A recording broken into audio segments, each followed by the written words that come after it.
On today's date, just before noon, juvenile 17-year-old male that's in custody at the JJSC here in West Philadelphia was taken to Children's Hospital for treatment for an injury. When staff pulled up into the driveway of Children's Hospital, we know now through video evidence, as the male was exiting that car, he was able to escape from staff and run from this area on foot. He's described as being, his name is Shane Pryor. He's 17 years old. He was wearing a dark-colored blue sweatsuit at the time of his escape. He's about 180 pounds, 5'7". He has braids in his hair that are pulled over to both sides. He's light complected, and he had socks and slides on, or flip-flop type shoes on when he escaped from this area.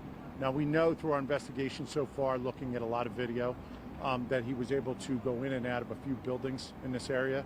That's what you see police doing here. We're searching the buildings. We have not found the individual yet. We are looking in parking garages, which are very, very large.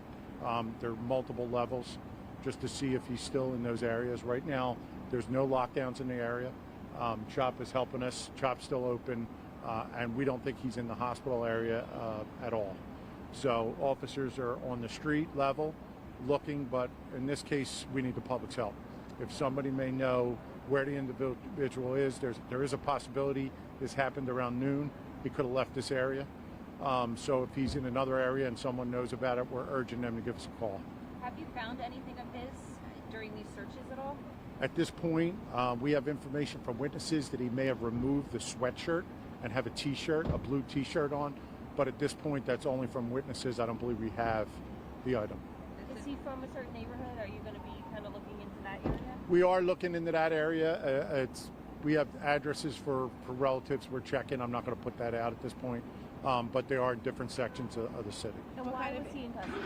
What was he charged with? The charge is from 2020, and it's a murder charge. I'm not going to get too deep into the case, but it's a murder charge from 2020. He's been in custody from that point, still awaiting trial, so it's an open case. Okay, this is a murder suspect. Should people be acting any differently in this area? Well, at this point, we'd just like to urge somebody to give us a call if he's seen. He obviously doesn't have anything with him at this point. We're just urging somebody to give us a call. He's been in custody since he was 14 years of age, so we're not sure if he's familiar with this area or not. So we're hoping that if somebody sees an individual walking without a coat, because he doesn't have one at this point, and a blue sweatsuit, they give us a call. What kind of injury did he sustain that brought him here? Something to a hand injury, but that's all I really know. When did he get the hand injury? I'm not sure about that. Any idea who's planning this? What's that? Any idea who's planning this?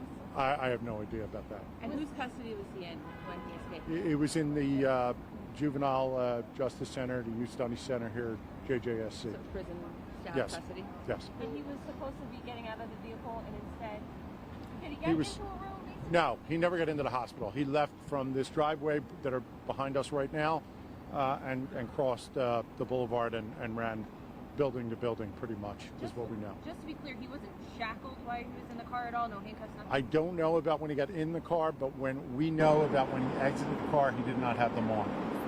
I don't know if he defeated them in the rear of the car or he was never shackled.